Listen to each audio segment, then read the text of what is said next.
भी है।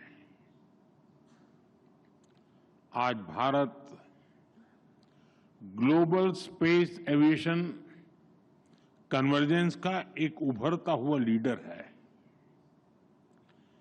पिछले एक दशक में भारत की सिविल एविएशन सेक्टर में ऐतिहासिक उड़ान से आप सब भली भांति परिचित हैं।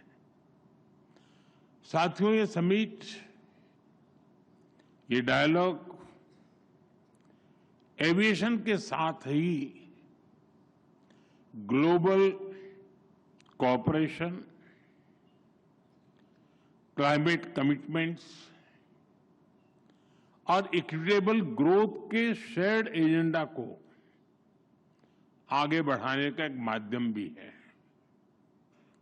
इस समिट में आप जो चर्चा कर रहे हैं उससे ग्लोबल एविएशन को नई दिशा मिलेगी।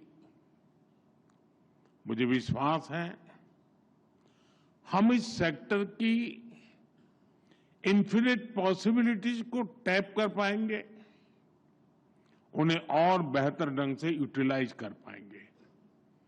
फ्रेंड्स, इस समिट में आप जो चर्चा कर रहे हैं उससे ग्लोबल एविएशन को नई दिशा मिलेगी। मुझे विश्वास है हम इस सेक्टर की इन्फिनिट पॉसिबिलिटीज को टैप कर पाएंगे, उन्हें और बेहतर ढंग से यूटिलाइज कर पाएंगे। फ्रेंड्स, आज हम सैकड़ों किलोमीटर की दूरी, इंटर कॉन्टिनेंटल जर्नी केवल कुछ घंटों में तय कर लेते हैं, लेकिन 21st सेंचुरी की दुनिया के सपने हमारी इन्फिनिट इमेजिनेशन रुकी नहीं है।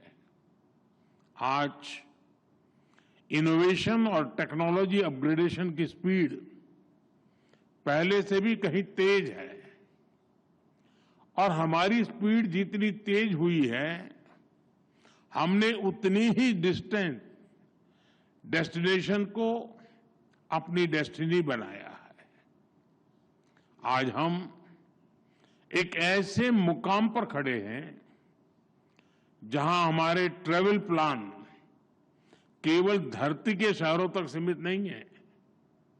इंसान आज स्पेस फ्लाइट्स और इंटरप्लेनेटरी यात्राओं को भी कॉमर्शलाइज करने, उसे सिविल एविएशन के लिए खोलने के सपने देख रहा है। ये बात सही है कि इसमें अभी समय है, लेकिन ये बताता है कि आने वाले समय में एविएशन सेक्टर कितने बड़े ट्रांसफॉर्मेशन और इनोवेशन का केंद्र बनने वाला है।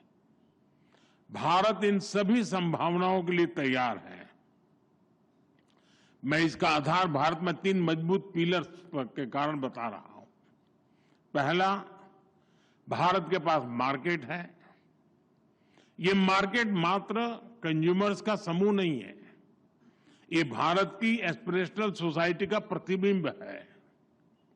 दूसरा, टेक्नोलॉजी और इनोवेशन के लिए हमारे पास डेमोग्राफी और टैलेंट है। हमारे युवा नए दौर के इनोवेटर्स हैं जो आर्टिफिशियल इंटेलिजेंस, रोबोटिक्स और क्लीन एनर्जी जैसे क्षेत्रों में ब्रेक थ्रू ला रहे हैं। तीसरा, हमारे यहां इंडस्ट्री के लिए ओपन और सपोर्टिव पॉलिसी इकोसिस्टम है। इन तीनों सामर्थ्य के दम पर हमें मिलकर भारत के एविएशन सेक्टर को नई ऊंचाई पर लेकर जाना है। फ्रेंड्स, बीते वर्षों में भारत ने सिविल एविएशन के क्षेत्र में एक अभूतपूर्व परिवर्तन देखा है। आज भारत दुनिया का तीसरा सबसे बड़ा डोमेस्टिक एविएशन मार्केट है। हमारी उड़ान योजना की सक्सेस इंडियन सिविल एविएशन का एक गोल्डन चैप्टर है। इस योजना के तहत 15 मिलियन से ज्यादा यात्रियों को सस्ती एयर ट्रैवल की सुविधा मिली है। कई नागरिक पहली बार हवाई सफर कर पाए हैं। हमारी एयरलाइंस भी लगातार डबल डिजिट ग्रोथ हासिल कर रही है। भारत और विदेशी एयरलाइंस को मिलाकर हर साल करीब 24 करोड़ यात्री 240 मिलियन पैसेंजर्स हमारे यहां उड़ान भरते हैं। हमारी दिशा सही है, हमारी गति सही है, इसलिए हमें विश्वास है कि हम तेजी से आगे बढ़ते रहेंगे। मेरा आग्रह है, मेक इन इंडिया के साथ सभी एविएशन कंपनियां डिजाइन इंडिया भी करें। साथियों, भारत के एविएशन सेक्टर का एक और मजबूत पक्ष है उसका इंक्लूसिव मॉडल। आज भारत में 15% से अधिक पायलट महिलाएं हैं। ये ग्लोबल एवरेज से 3 टाइम्स ज्यादा है। दुनिया भर में कैबिन क्रू में महिलाओं की औसत भागीदारी लगभग 70% है। हमारे यहां 86% है। भारत के एमआरओ सेक्टर में महिला इंजीनियरों की संख्या भी ग्लोबल एवरेज से आगे बढ़ रही है। साथियों, आज एविएशन सेक्टर का एक और की कंपोनेंट ड्रोन टेक्नोलॉजी है। भारत ड्रोन टेक्नोलॉजी को टेक्नोलॉजिकल एडवांसमेंट के लिए इस्तेमाल कर रहा है। साथ ही हमने इसे फाइनेंशियल और सोशल इंक्लूजन का एक टूल बनाया है। ड्रोन के जरिए हम महिलाओं के सेल्फ हेल्प ग्रुप्स को एम्पावर कर रहे हैं। इससे खेती में, डिलीवरी में, सर्विसेज में महिलाओं की भागीदारी बढ़ी है। साथ ही एविएशन में सुरक्षा को हमने हमेशा टॉप प्रायोरिटी पर रखा है।